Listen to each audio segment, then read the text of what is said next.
समाज का हर वर्ग का व्यक्ति कृषि प्रबोधक हो सकता है, जो किसानों के कंधे से कंधा मिलाकर उनके साथ खड़ा हो जाए। उत्तर प्रदेश सरकार के यशस्वी मुख्यमंत्री जी को भी और भारत सरकार के प्रधानमंत्री जी को भी बधाई देता हूँ कि पहली बार किसी पद पर किसी किसान को रखा। हमने तो सुविधा के लिए बाजार बनाए थे, लेकिन बाजार एक तरफा लीनियर इकोनॉमी के शिकार होकर किसानों को जड़ से काट देंगे। जी प्रणाम। मैं पीएस ओझा। आपका संदर्भ अक्सर किसानों के बीच में आता रहता है।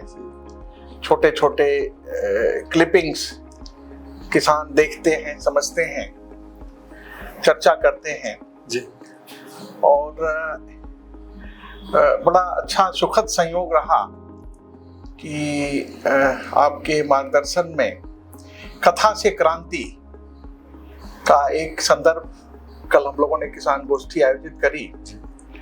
आपका मार्गदर्शन और बिठूर को इसलिए हम लोगों ने चुना कि 1857 की क्रांति में बिठूर का काफी योगदान रहा और उसके पहले धार्मिक महत्व भी है उसका। बिल्कुल। वहाँ का जो ब्रह्मावर्त मंदिर है, वो मंदिर कहा जाता है धुरी है, विश्व की धुरी है वो। बिल्कुल। तो ऐसी परिस्थिति में तमाम धार्मिक और आध्यात्मिक महत्व को देखते हुए और किसानों का कनेक्ट वहाँ का देखते हुए कल जो कथा से क्रांति की शुरुआत हुई, ये विचार आपसे ही लिया। तो हम ये चाहेंगे कि जरा अपना छोटा सा संदर्भ बताते हुए कि ये विचार कैसे आया और इससे किसान को हम सीधे जो नई पीढ़ी के किसान हैं, पढ़े लिखे किसान हैं, उनको हम कैसे संवाद में आगे ले जा सकते हैं। जी, बहुत ही मुझे अच्छा लगा है और मैं हृदय से आपका स्वागत करता हूँ। क्योंकि हम लोगों को मैं बहुत लंबे समय से देख रहा हूँ कि किसानों को एक प्रेरणा के रूप में आपको किसान स्वीकारते हैं। जी। और ये वास्तविकता भी है कि किसान की संवेदना को, किसान के दर्द को यदि कोई गहराई से एक बार मन में आत्मसात करता है तो किसान भी अपनी राह देखता है, सहारे की तलाश में रहता है। कल का जो कार्यक्रम था बहुत ही एक अभिनव प्रयोग है। जी। यदि हम भारत की पृष्ठभूमि को बहुत ढंग से देखें तो इतिहास से प्रेरणा मिलती है और इतिहास की प्रेरणा में भारत में जब भी कोई आपत्ति आई या ऐसी विषम परिस्थितियां आई जहां भारत को एक मौलिक परिवर्तन की आवश्यकता रही, तो उस जगह हमारे तीर्थों की एक बहुत बड़ी भूमिका रही है। सर और आपने बिठूर को चुना तो मुझे बहुत खुशी की बात है कि हम तो कहीं ना कहीं कथा से क्रांति का वो अध्याय लिखने जा रहे हैं जहां पर दुनिया में परिवर्तन के लिए आवेश पैदा होते हैं। हम आवेश की जगह कैसे उसको अभियान का रूप दें, सब मिलकर साथ साथ चलें, वास्तविकता को स्वीकारते हुए चलें। और सही बात तो यह है कि किसानों के नाम पर न दौड़ें, बल्कि किसानों की संवेदनाओं को आत्मसात करके उसका कोई समाधान खोजें। कल के कार्यक्रम में आप लोगों ने जिस तरीके का एक अध्याय लिखा है, मैं तो बहुत ही ऐतिहासिक पृष्ठभूमि में इसको देखता हूँ कि कृषि जगत में जो नई परिवर्तन की आवश्यकता है उसके लिए एक नींव का पत्थर आपने साबित किया है। सर, तो मैं हृदय से आपका सम्मान भी करता हूं और मैं सभी अपने किसान भाइयों को एक संदेश देना चाहूंगा कि उत्तर प्रदेश की जो वर्तमान स्थिति है, उसकी जो विकास की गति है, उसकी जो सामाजिक परिस्थितियां हैं, उनको भी हमारे तपस्वी मुख्यमंत्री जी के द्वारा और देश की वर्तमान सरकार के द्वारा जो धरातल मिला है, वह भी बहुत सराहनीय कदम है। सर, ऐसी स्थितियों में इस योग संयोग को जोड़ते हुए हमको ये ध्यान देने की जरूरत है कि जो कृषि बहुत संवेदनाओं से भरा क्षेत्र है, किसान अपनी तकलीफों से जूझ रहे हैं और खेती में परिवर्तन की एक आवश्यकता भी है। और यहाँ पर राष्ट्र को सर्वोपरि मुद्दे को ध्यान में रखते हुए किस प्रकार से हम एक सर्कुलर इकोनॉमी की तरफ जाना चाहते हैं और वो इकोनॉमी ऐसी हो जिसमें राष्ट्र भी समृद्ध हो, किसान भी समृद्ध हो और दुनिया के लिए भी एक संदेश हो। क्योंकि लीनियर इकोनॉमी को हम सर्कुलर इकोनॉमी में बदलेंगे वह बात कोई मन को छूती नहीं है, छूती नहीं है, क्योंकि समस्या हमें बदलना नहीं है। हाँ, क्योंकि हमें समूल समाधान की बात करनी। बिल्कुल, क्योंकि समस्याओं का समाधान नहीं होता, बल्कि समाधान समझ में आता है तो समस्या नहीं होती है। हमको एक बहुत आमूलचूल परिवर्तन की तरफ आगे बढ़ना है। तो इसी स्थिति में कल कथा से क्रांति को लेकर जो एक नया अध्याय शुरू हुआ, उस अध्याय में जिस प्रकार की वार्ता, जिस प्रकार की प्रस्तुतियां रही, उसमें कृषि को 4 चरण से देखा गया। पहला था कि किसान उत्पादन करते हुए प्रकृति के सिद्धांतों को कैसे समझे, समझने के सिद्धांतों को, प्रकृति के सिद्धांतों को। क्योंकि यदि हमसे गलती क्या हुई है, हमने दुनिया की नकल करते हुए करने की जल्दबाजी की, करने के प्रति आतुर हो गए, तकनीकी और विज्ञान का उसमें समावेश किया, क्योंकि हमारी परिस्थितियां थी। ये हमारी गलती नहीं थी, ये हमारी परिस्थितियों का दबाव था। लेकिन आज हमारी परिस्थितियों का दबाव नहीं है। हमारे पास खाद्यान्न भरा पड़ा है, लेकिन क्वालिटी का संकट है, एक्सपोर्ट करने का संकट है। तो ऐसी स्थिति में हमको थोड़ा सा सजग होकर अब पुनः प्रकृति की ओर लौटने की जरूरत है। और इसके 2 बड़े मुद्दे हैं। पहला मुद्दा यह है कि हमको किसानों की मानसिक चेतना को जगाने की जरूरत है, क्योंकि वो जिस तरीके से बाजार पर आश्रित हुआ है, वो प्रकृति की व्यवस्था के सिद्धांतों को समझेगा तो उस आश्रय से मुक्ति हो जाएगी। जो आप ये कह रहे हैं बाजार पे आश्रित, जिसे खेती का बाजारीकरण एक शब्द कहा जाता है। क्योंकि हमने गौर किया कि जैसे कोई भी कहता है कि भाई खेती घाटे का सौदा है। सौदा कब से हो गया? ये तो कल्चर है ना हमारा, ये संस्कृति का पार्ट है। ये बड़े अजीब शब्द है। हाँ, सौदा घाटे का सौदा हो गया कि प्रकृति की व्यवस्था के जीने को भी हम कोई मजबूरी मान लें। वो मजबूरी थोड़ी व्यवस्था है, हमारी व्यवस्था है, हमारे लिए व्यवस्था है। हमें उस व्यवस्था को समझना है, उसके साथ जीना है। तो इस संकल्प का उदय मानव में कैसे हो, और मुख्य रूप से मैं तो किसानों के संवेदना के साथ जीने वाला व्यक्ति हूँ, क्योंकि जब से खेती में पदार्पण हुआ माता पिता की प्रेरणा से और विज्ञान जगत के साथ में खेती करके देखा, तो हमने कहा कि वैज्ञानिक कितनी मेहनत करें, किसान कितनी मेहनत करें, लेकिन मुनाफा तो बाजार को जाना है। तो ये स्थिति हमको सन 1987 में छू गई थी। सन 1987 में। और तब ये पता लगा कि इसका विकल्प क्या हो सकता है। तो विकल्प खोजते खोजते पहले हम भी तरीकों में विकल्प खोज रहे थे, कोई तरीका ऐसा हाथ लग जाए जिससे मैं सफल हो जाऊं। लेकिन अंत में तरीके से सफल होने का सूत्र हाथ नहीं लगा। सूत्र हाथ लगा तो मानसिक चेतना में परिवर्तन से ही सूत्र सफल होता है। मानसिक चेतना में परिवर्तन से ही सूत्र सफल होता है। क्योंकि सूत्र जैसे ही मानसिक चेतना में आता है, वो सफलता की ओर हमको ले ही जाता है। सफलता तो हमारी कामना में पहले से बैठी है। तो ऐसी स्थिति में एक विकल्प सामने आया कि खेती में जो गुणात्मक उत्पादन क्रिया है, खेती में जो प्रकृति का सहअस्तित्व है, खेती में किस प्रकार से विविधता सजी हुई है, कि खेती में किस प्रकार से उत्पादन का घनत्व काम करता है, खेती में किस प्रकार से इकोलॉजी काम करती है। यदि हमारे वैज्ञानिक ने, हमारे किसानों ने इसको समझ लिया होता तो हम आधुनिकवादी खेती के शिकार नहीं होते। अच्छा, ये कब कहाँ परिवर्तन हुआ? अब जरा चूंकि 87 से अब तक की कार्य योजना पूरा देखा है, कहाँ भेद हुआ कि हम अपनी व्यवस्था को करते करते छोड़ दिए और दूसरे को अडॉप्ट कर लिया? देखिए, ये फर्क कहाँ से पड़ा? देखिए, आजादी के बाद क्या घटना घटी कि जब आजादी के बाद एक बिखरा हुआ देश हमको मिला, तो उसके अंदर ना तो कोई स्थापित तंत्र थे और ना ही उसकी कोई वितरण प्रणाली व्यवस्थित थी, ना ही कोई हमारे पास भंडारण था, और ना ही उत्पादन करने का कोई बढ़िया सलीका हमको था। क्योंकि दूसरे के प्रभाव में जीते हुए देश अपने अस्तित्व को खो बैठता है। तो ऐसी कमजोर स्थिति में हमारे पास में एक तो खाद्यान्न का संकट हमारे सामने आया, और दूसरी बात आई कि खाद्यान्न यदि बढ़ेगा तो उसकी वितरण प्रणाली को कैसे व्यवस्थित किया जाएगा, भंडारण और बाजार व्यवस्था कैसे व्यवस्थित की जाएगी। ये 2 अलग अलग चीजें हमको देखनी होंगी। पहली है कि परिस्थितियों के दबाव से हम निकलना चाहते हैं। तो पहला मामला ये था कि हम प्रकृति की व्यवस्था को समझेंगे और जिएंगे। ये अब देर का समय है। हमें पहले भूखमरी से निपटना है, तो उस समय की परिस्थिति में हमें भुखमरी से निपटना है, भुखमरी से निपटना है। हाँ। और अंतर्राष्ट्रीय परिदृश्य में अपने को जो हम खाली कटोरा लेकर खड़े होते हैं, इससे मुक्त होना है, क्योंकि हमने बहुत अपने तपस्वी प्रधानमंत्रियों की पीड़ा को देखा है। तो उस समय जो जरूरी था उस समय के लोगों ने किया। अब जो जरूरी है, अब इसमें गलती क्या हो गई हमसे? इसमें गलती जो हुई हमसे, गलती ये हुई कि हमने परिस्थितियों के दबाव से मुक्त करने के लिए तकनीकी और विज्ञान भी उन्हीं से लिया और हमने उसके कानून भी उनके द्वारा ही बनाए। तो कानून बनाए हमने व्यापार के और खेती में, उसका भारतीयकरण नहीं किया। भारतीयकरण की जगह ही नहीं मिली, क्योंकि हमारे पास समय नहीं था। और ये किसी ने जानबूझकर नहीं किया, ये हमारी परिस्थितियों का दबाव था। और सारा देश एक तरीके से उस क्रांति में तन मन धन के साथ में खड़ा हुआ। मैं तो वैज्ञानिकों का बड़ा हृदय से सम्मान करता हूँ कि उन्होंने निष्ठा से एक एक चीज को खोज कर उस दिशा में बढ़ने के लिए प्रेरणा दी।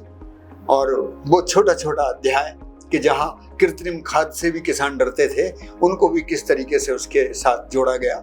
और वो बात करने का समय में नहीं, लोगों को सब पता है, लेकिन हमको समाधान के विषय पर चर्चा होनी। तो ऐसी स्थिति में क्या हुआ कि हमारे कानून व्यापार के थे और कानून को हमारे जो नियम थे व्यापार के थे और उनको संरक्षण देने का कानून भी व्यापार का था। तो हमने व्यापार के ही कानून, व्यापार से ही विधि से संरक्षण और व्यापार विधि से वितरण, सारा कुछ व्यापार विधि से अपने कल्चर को व्यापार से जोड़ दिया। अब यहाँ मैं कई बार लोगों के सामने, अपने साथियों के सामने, पूरे देश के अर्थशास्त्रियों के सामने विनम्रता से ये बात रखता हूँ कि जब प्रकृति को मैं देखता हूँ तो प्रकृति में व्यवस्था का स्वरूप आवर्तनशील है। वहाँ एक दाने से अनेक दाने पैदा होते हैं। वहाँ इनपुट नाम की कोई जगह ही नहीं, कोई जगह नहीं है। खेत खाद, जो खेत है उसमें खाद बनने की व्यवस्था है, उसमें प्रकृति ने स्वयं अपनी व्यवस्था बना रखी। बिल्कुल, उसमें नियंत्रण की व्यवस्था है, उसमें संतुलन व्यवस्थित है। उसको यदि हम समझते हैं तो यही बात हमारे सामने आती है। यदि हम प्रकृति की उत्पादन व्यवस्था के सिद्धांतों को नहीं समझेंगे तो हम करने कराने पर ही जोर देते रहेंगे, यह करना है, यह नहीं करना है। और यहाँ क्या होता है कि करने के स्तर पर अपने अपने तरीकों की श्रेष्ठता को लेकर हमारे अंदर प्रतिक्रियाएं भी उभरती हैं, विरोध भी उभरता है। क्योंकि कभी लगता है कि मेरा तरीका श्रेष्ठ है, कभी दूसरे को लगता है मेरा तरीका श्रेष्ठ है। लेकिन तरीके कभी एक समान हो ही नहीं सकते। एक समानता केवल समझ की वस्तु है, क्योंकि सूर्य तो पूरब से निकलेगा।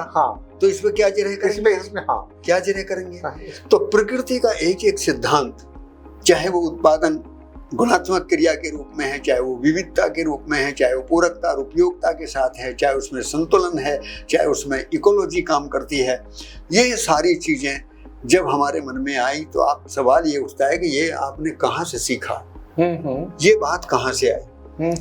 तो वस्तु तो ये थी कि 1987 में मन में एक संकल्प बन गया। उस समय संकल्प नहीं था, आवेश बन गया, आवेश कि मैं भारतीय संस्कृति को भी स्वीकारता हूँ और भारतीय संस्कृति को स्वीकारते हुए धरती को माँ की संज्ञा देता हूँ और माँ के साथ अपराध करने के लिए भी प्रवृत्त हूँ। ये दोनों बात तो नहीं चलेगी, नहीं हो सकती। माँ भी है और उसके साथ अपराध भी हम कर रहे हैं, दोनों काम तो नहीं चलेगा। तो उन दिनों हम संस्कृति को भी परिभाषा के रूप में नहीं समझते थे, लेकिन आदर्शवादी विधि से, आस्था विधि से जितना भी हम उपमा देकर जितना भी सुंदर से सुंदर कार्यक्रम कर सकते थे, उसके लिए हम अपने में विचारशील थे। लेकिन उसमें संतुष्टि नहीं मिलती थी। सवाल कई बार ये उठते थे, हमने धरती को माँ माना, लेकिन आधुनिकवाद की आंधी में हमारी माँ और हमारा परिवार भी बिखर रहा है। हमारे देश में वृद्धाश्रम खुल रहे हैं और परिवार से निकलकर एक बुजुर्ग वो वृद्धाश्रम जाता है तो यहाँ ममत्व कहाँ बचा, कहाँ गया, मानवीय संवेदनाएं कहाँ गई। तो मानवीय संवेदनाओं को जब बिखरते देखा और परिवारों को टूटते देखा, समाज को अपने रिश्तों में कार्य के स्तर पर जो साझेदारी थी हमारे किसान की, जैसे मैं तो गांव के उस प्रचलन में जिया हूँ कि जहाँ पर गांव में किसान और किसान परिवारों के साथ में बहुत सारी कार्य की भागीदारी थी। नाई भी साथ था और हमारे पास में कुम्हार भी साथ था, ऐसे बहुत सारे तंत्र हैं, दर्जी भी साथ था। लेकिन फिर वो कार्यक्रम बिखर क्यों गया? क्योंकि कहीं ना कहीं कार्य के स्तर पर साझेदारी होती नहीं। साझेदारी तो संबंध के आधार पे होती है, कहीं समानता के आधार पर होती है। हमें जो आप शब्द कह रहे हैं, हमें याद है कि परिवार में कोई शादी ब्याह होता या कोई मांगलिक कार्य होता है तो जो पारंपरिक वाद्य यंत्र होता है वो एक खास परिवार की महिला, जिसको तत्समय कहा जाता था कि ये एक छूत अछूत की बात होती थी, वो महिला आके और जिद करती थी, लड़के का ब्याह है तो कहती थी बाबू फला खेत लेंगे तभी बाजा बजाएंगे हम। गौर करिए, संबंध की बात है। और परिवार की सबसे बुजुर्ग महिला उसके सामने हाथ जोड़ती थी, भाई तो शुरू करो, क्योंकि जब पितरों का न्योता पूरा होगा तभी मांगलिक कार्य प्रारंभ होगा। देखिए तो इस परंपरा को हमने कब तोड़ दिया समझ में नहीं, हमें भी समझ में नहीं। इसमें क्या था, हमने अपनी नजर में सामने देखा। हाँ, इसमें क्या था कि हम आदर्शवादी विधि से उपमा देकर किसी बहुत बेहतर से बेहतर काम करने की प्रेरणा के साथ जीते रहे जी, लेकिन उसकी वस्तुगत परिभाषा हम नहीं दे पाए। जैसे आचरण शब्द हमारे पास कामना में तो रहा था, हाँ, लेकिन आचरण का सूत्र क्या होगा, परिभाषा क्या होगी, वस्तु क्या होगी, ये स्पष्ट नहीं था। और हमको भी यही पीड़ा लगी। कल कथा से क्रांति के समय बार बार यही तो बात ध्यान में आ रही थी कि आप फिर उस इतिहास को दोहराना चाहते हैं, और ये किसानों के लिए नहीं, देश की आर्थिक समृद्धि के लिए एक राज्य से अनेक राज्य और राष्ट्र की परिभाषा में कैसे जाए, ये संकल्पना बार बार अपने मन को छू रही थी सर। तो उसमें इस बात को मैं फिर और रिपीट करना चाहूँ तो मैं नाना प्रकार के प्रयोगों को किया। भारत में 13-14 प्रकार से उस समय जब मैंने जितना देखा खेती में रसायन मुक्त विधि से प्रयास चल रहे थे, क्योंकि हमने रसायनों को टारगेट किया था। लेकिन मेरे मन में बार बार ये सवाल उठ रही थी कि ये खेती रसायन मुक्त नहीं है, ये भ्रम मुक्त खेती की आवश्यकता है, क्योंकि रसायनों से मुक्ति होकर फिर कहीं हम फंसेंगे। क्योंकि मनुष्य के मन में यदि भ्रम रहेगा तो भ्रम कहीं ना कहीं समस्या के आकार को बदल देगा, समस्या जस की तस रहेगी। तो क्या समाधान की दिशा में भी कोई प्रयास हो सकता है? तो मेरी एक लंबा सफर रहा, और मैं आप सभी की अभी जो समक मॉडल हम लोगों का है, सहअस्तित्व मूलक आवर्तनशील कृषि, मैं उसी पे आता हूँ। तो उस वाले को जरा सा तो यहाँ से क्या हुआ कि मेरे मन में ये बात उठने लगी, और ये घटना लगभग 1995-96 की है। 1987 से लेकर 95-96 तक हम नाना प्रकार के प्रयोगों को अपने खेत में प्रयोग करते रहे। चूंकि एक प्रयोगकार किसान की भूमिका में रहे तो बड़ी निष्ठा से सभी कार्यक्रम किए। उन कार्यक्रमों में बहुत मन को तसल्ली भी मिली, लेकिन जो संतुष्टि हमको रासायनिक खेती के विकल्प में आवश्यक है उसका स्वरूप स्पष्ट नहीं हुआ। अच्छा, उस क्रम में वो स्वरूप स्पष्ट नहीं हुआ। ये गहरा मुद्दा है कि हम कृत्रिम तरीकों से लेकर प्राकृतिक तरीके भी कुछ अपनी परंपरागत विधाओं से निकालते हैं, तो उसमें कहीं ना कहीं हम लागत में ही ठहर जाते हैं। सवाल तो बड़ा था ना, सवाल तो बड़ा था कि प्रकृति अपनी व्यवस्था कैसे कि उसको समझना था, वो भी समझना था। दूसरा, मुझे अपना परिवार चलाना था। यस, कि मुझे पैसा इतना चाहिए जिससे मैं अपनी परिवार की समाज गति को भी पूरा कर सकूं। बच्चों की शादी करनी है, मकान बनाने हैं, जीना है। यदि शहर के आदमी के सामने मैं अपने को कमजोर मानता रहूंगा तो फिर मेरी जिंदगी का कोई आधार नहीं। तो ऐसी स्थिति में इन चुनौतियों को लेकर मन में संकल्प उभरते रहे और बार बार वो पीड़ा होती रही। और मेरा सौभाग्य था, आप सभी के पुण्य से 1987 में मध्यस्थ दर्शन के प्रणेता श्री अग्रहा नागराज जी से अमरकंटक जाकर मिलना हुआ। अच्छा, ये क्या घटना थी कि ये इनके बारे में जब मुझे पता लगा कि 22 वर्ष समाधि में रहने के बाद में ईश्वर सत्य है और जगत मिथ्या है, ये मन के अंदर इनके अंदर एक सवाल उठ गया था। और ब्रह्म सत्य जगत मिथ्या की इस कड़ी को सुलझाने के लिए इन्होंने अपनी जिंदगी को दांव पर लगाया। 22 वर्ष समाधि में रहे और 6 वर्ष समाधि के बाद संयम में भी अपनी जिंदगी को अर्पित किया। और मौलिक सवाल ये था कि इस सवाल के उत्तर से कहीं ना कहीं हम दुनिया को कोई व्यवस्था का स्वरूप तो दे सकते हैं। उनके मन में क्या कामना रही होगी, लेकिन मैं उनकी तपस्या से अभिभूत होकर उनसे मिलने गया और उसमें मुझे ये लगा कि मेरे सवालों के उत्तर इनके पास हैं और मुझे वहां से एक नई दिशा दशा मिली।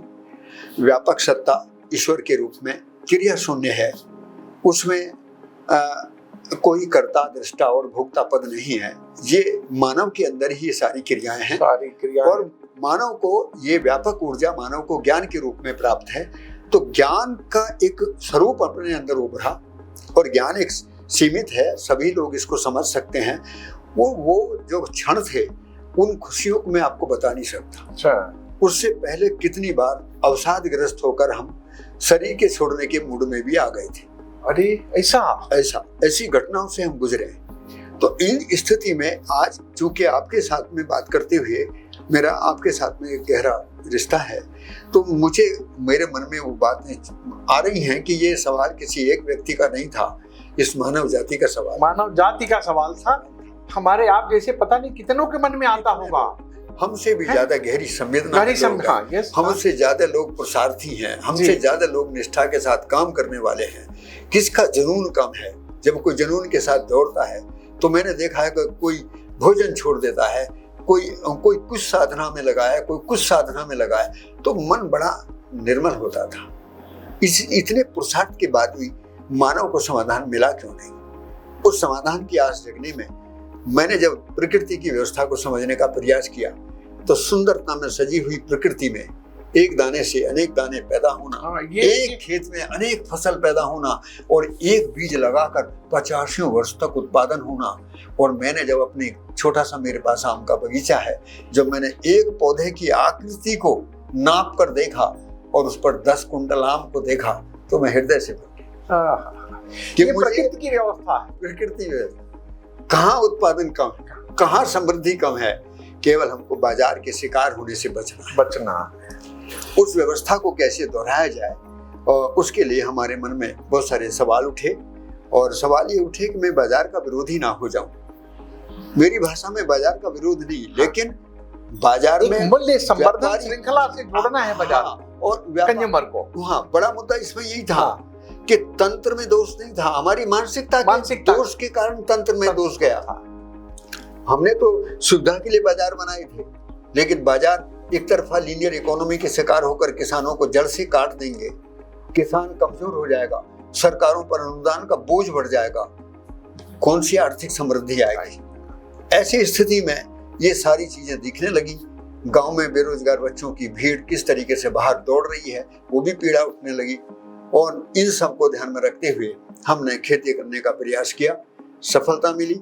उसी सफलता की गाथा हमने कल कथा से क्रांति में सुनाई थी।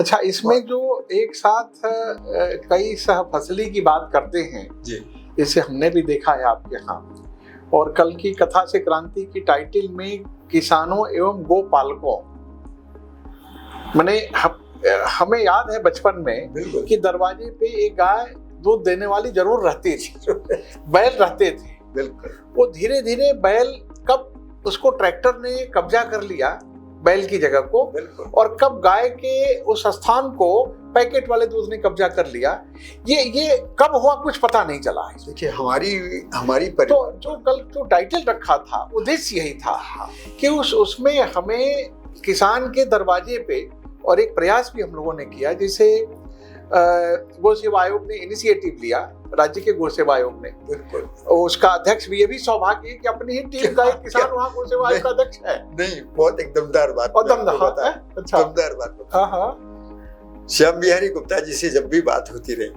उनके अंदर मैंने गाय की संवेदना देखी। हमने उनसे कई बार कहा कि इस संवेदना में एक चीज और जोड़ दो, कि गाय के प्रति संवेदना व्यक्त नहीं करना है, गाय की उपयोगिता को सिद्ध करना है। क्योंकि मैं अपने माता पिता और अपने दादा की परंपरा से मुझे जो प्रेरणा मिली, उसमें हमने बचपन से ही गाय के साथ जीना सीखा। तो गाय, ट्रैक्टर और मशीन आने के बाद में बैल की उपयोगिता तो कम हुई, गाय की उपयोगिता कम थोड़ी हो गई। दूध तो सबको चाहिए ना। अरे गाय, गाय का परिवार और कृषि के साथ संबंध था। और गाय में एक और भी है कि गाय की गंध, गाय का हमारे साथ परिवेश उस जमाने में आप देखते हैं, इसलिए तो माँ कहा जाता है ना तमाम।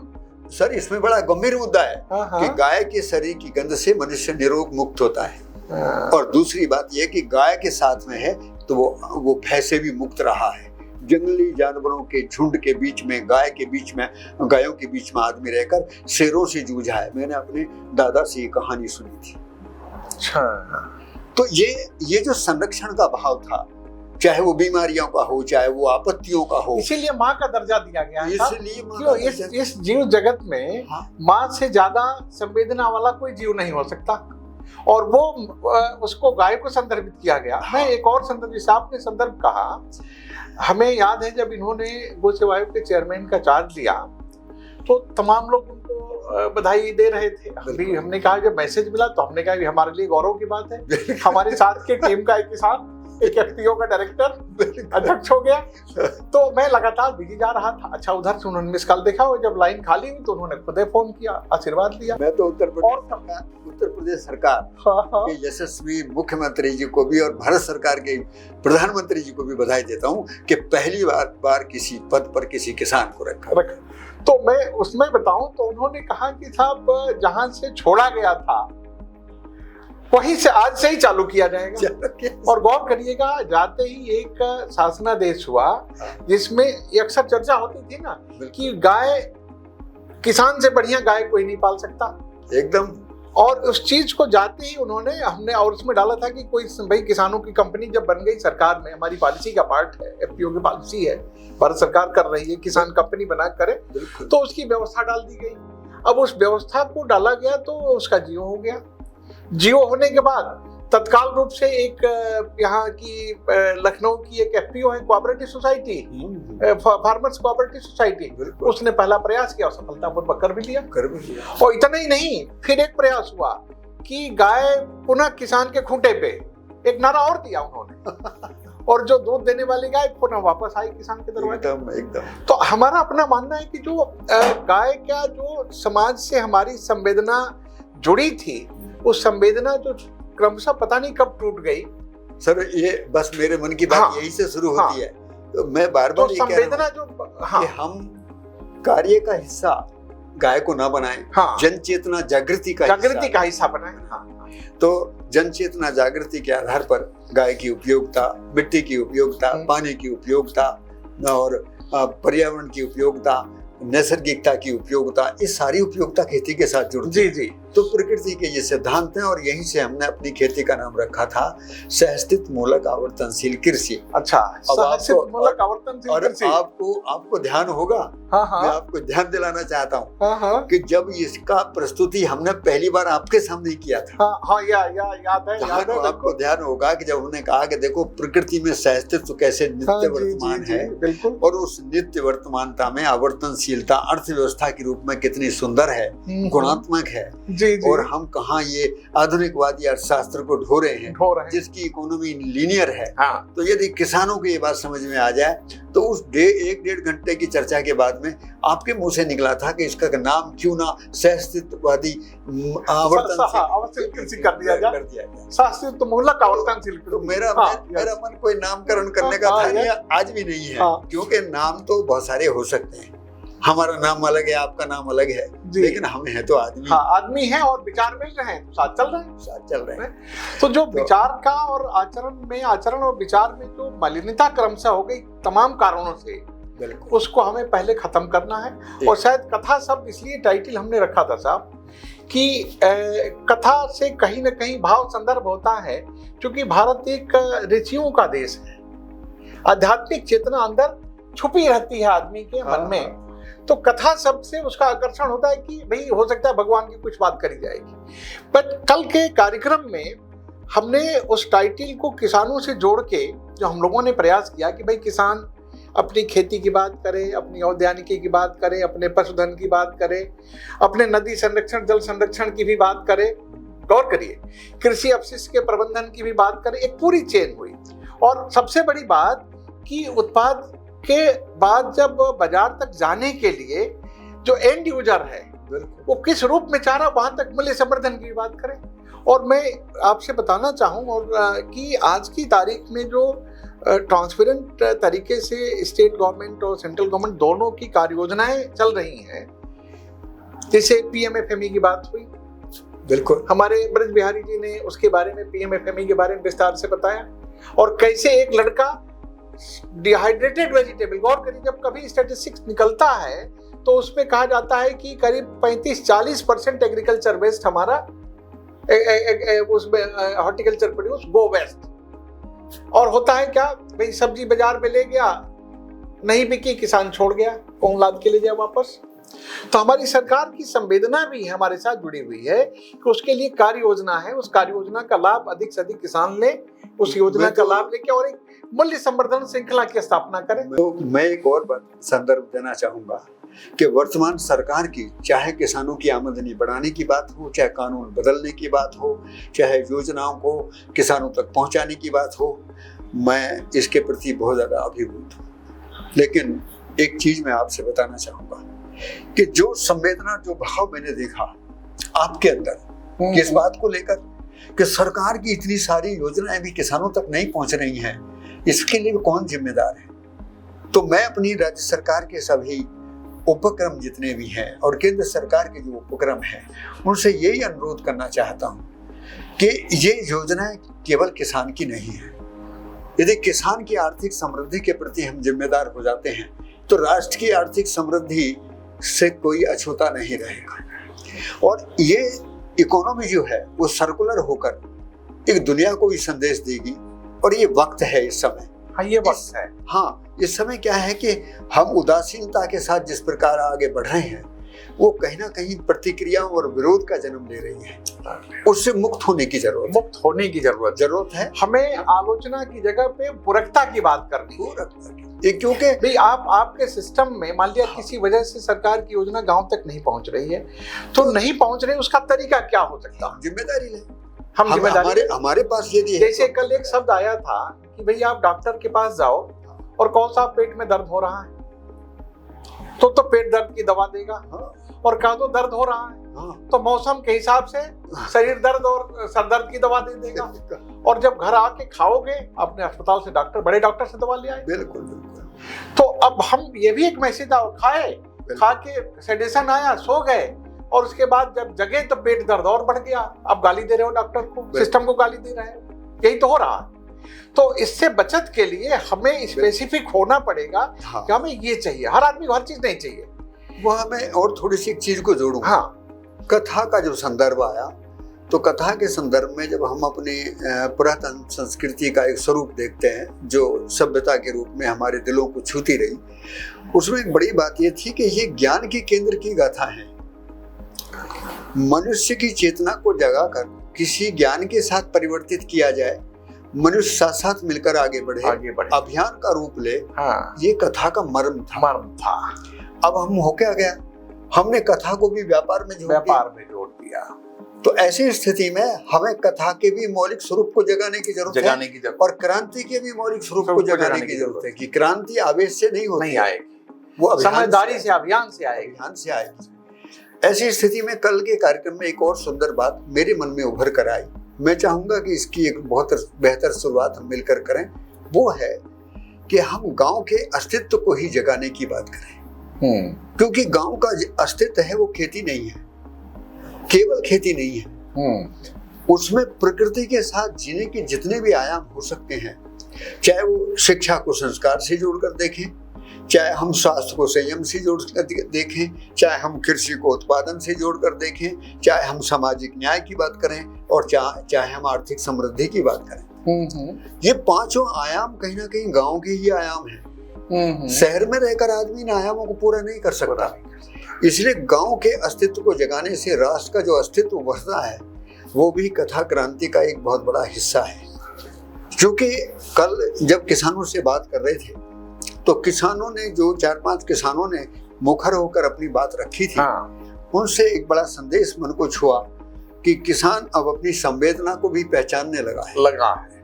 अब उसको उत्तर की तलाश है। तो शायद कथा का उद्देश्य भी यही है कि वो स्वयं में तो प्रश्न करके उत्तर निकालने का प्रयास शुरू कर दे। हाँ, तो इसके लिए मैं भी अपने देश के सभी मनुष्यों से भी एक अनुरोध करता हूँ कि जब उत्तर देने की बारी आती है तो ये किसी एक व्यक्ति का काम नहीं है, ये समाज के उन मनीषी लोगों का काम है जो अपनी विद्वता को त्याग कर अपनी समझ पर भरोसा करके उनके साथी बन जाएं।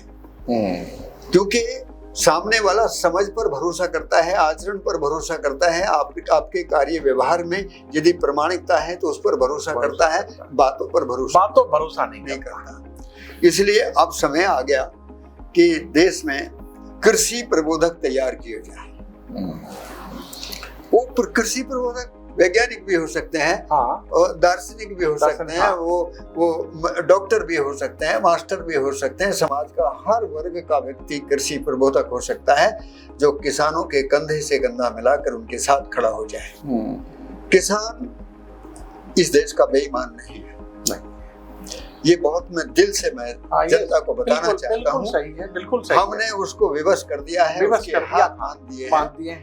आज जरूरत है हम उस सैनिक की जो देश को समृद्ध कर सकता है, उसके हाथ से हाथ मिलाकर, उसके कंधे पर हाथ रखकर हम देश को आगे बढ़ाएं।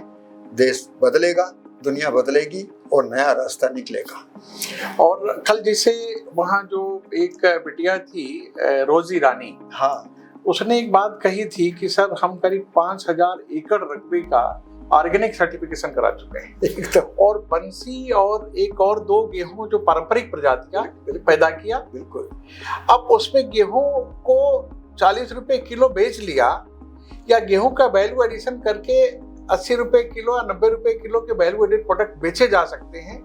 तो कल उन लोगों को समझ में आ गया वो प्रसंग जब आपके द्वारा उभारा गया कि एक एफपीओ बनाया इसलिए गया था कि अब हम कृषि को व्यवसाय के रूप में स्वीकार करें। तो ये बड़ा अच्छा रहा। और दूसरा वहाँ जो एक प्रयास हम लोगों ने, जैसे नून नदी का रिजुवेनेशन हुआ, हाँ, जल संग्रहण के ऊपर, हाँ, तो अब देखिए कई चीजें एक साथ जुड़ी। बिल्कुल। क्षितिजल, पावक, गगन, समीर, ये 5 तत्व से शरीर बना है। जल बारिश का, बाढ़ का बह के आता है, नदियों से, नालों से बह के नदियों में जाके फिर समुद्र में चला जाता है। फिर बाकी समय नदियां हमारी बिल्कुल अपने अस्तित्व के लिए लड़ती रहती है। हमारे वाटर लॉग एरिया जिसको कहते थे, ताल जिसको कहते थे, जहाँ पानी इकट्ठा होता था, आप टाइम में जहाँ एक ऊपर चार्ज हो जाते थे, पानी आता था। बिल्कुल बिल्कुल। तो धीरे धीरे सब हमने तब प्रगति के मार्ग में उसको बिल्कुल खत्म कर दिया। तो एक कल का जो घटनाक्रम है वो इससे भी जुड़ा है। वहाँ एक नून नदी शिवराजपुर ताल से निकल के गंगा में आके समाहित होती बिठूर में। वाह। तो उस नदी का रिजुवेनेशन बहुत बढ़िया, बहुत बढ़िया। जन सहभागिता और एक सरकारी योजना है मनरेगा, उसके साथ मिलके की गई। अब वहां की जब हो गया, पानी आने लगा, तो अगल बगल सिंचाई के साधन की व्यवस्था बनी। अब किसान को लगा कि हाँ भाई ये तो हो सकता है। ये तो कल एक प्रसंग मुझे और सुनने हाँ, में बहुत अच्छा लगा। और वो कि जब मनरेगा के जो सज्जन वहाँ उपस्थित थे, और उन्होंने बताया कि मनरेगा में 200 से ज्यादा ऐसी एक्टिविटीज हैं कि जिनको प्रधान गांव के लोगों के साथ मिलकर कर सकते हैं। 265, 264, हाँ। और मैं देखता हूँ कि गांव में यदि हम प्रधानों से चर्चा करें तो नाली खड़ंजे के बाहर निकलते नहीं। तो ये तो हमको बहुत समझने की जरूरत है कि हमारे जो नीतिकार हैं वो किस तरीके से गांव के साथ, और कहाँ गैप है, और कितना बड़ा गैप। तो हमें लग रहा है कि जो कथा से क्रांति का संदर्भ है, अब इस क्रम को आपका स्नेह, आशीर्वाद, सहयोग मिलता रहा तो हम तो ये चाहेंगे कि अब ये क्रम चालू हुआ है, और ये क्रम लगातार, जैसे इसी क्रम में आज मैं जा रहा हूँ सहारनपुर, बहुत बढ़िया, कल वहां शुरू होगा, और ये क्रम लगातार। और दूसरा एक चीज और बताएं, हमने ये भी स्वयं से संकल्प लिया है कि जहां कार्यक्रम होगा वहां हरिशंकरी पौधों का रोपण, पौधों का हरिशंकरी माने 3 पौधे, एक नहीं, कम से कम 11 या 21, वो एक क्रम ये चलता रहे, क्योंकि वो ऐसा फल देता है ना। तीनों पौधे इतना भाई ऑक्सीजन तो देते हैं, और इतने फल देते, कितने जीव जंतु बंदर सबका भला होता है। हमारी परंपरा में उनको देववृक्ष कहा जाता है। कहा गया। तो ये संकल्प हमने लिया, और हमने कल के कार्यक्रम, प्रभु की कृपा से सब चलता रहे। कल के कार्यक्रम का एक छोटा संदर्भ और मेरे मन में आ गया कि जब बाद में रोजी बेटा को हमने बोलते हुए देखा, तो मैंने देखा कि महिला के अंदर जो ममता का भाव, वो किस प्रकार से संवेदनाओं के रूप में एक संकल्प का आकार लेता है, और कैसे एक महिला को जो हम कमजोर मानते वो किस तरीके से वो साहस के साथ समाज में खड़ी होती है, कैसे रानी लक्ष्मीबाई बन जाती है। और बहुत अच्छा लगा। अच्छा नहीं, और आयोजन स्थल देखिए ना, वो दुर्गा मंदिर एकदम, जहाँ सब लोग शपथ लेके, हमने शपथ लिया, आपने शपथ ली, किसान भी कि हमें चलना है, इस मिशन में आगे चलना।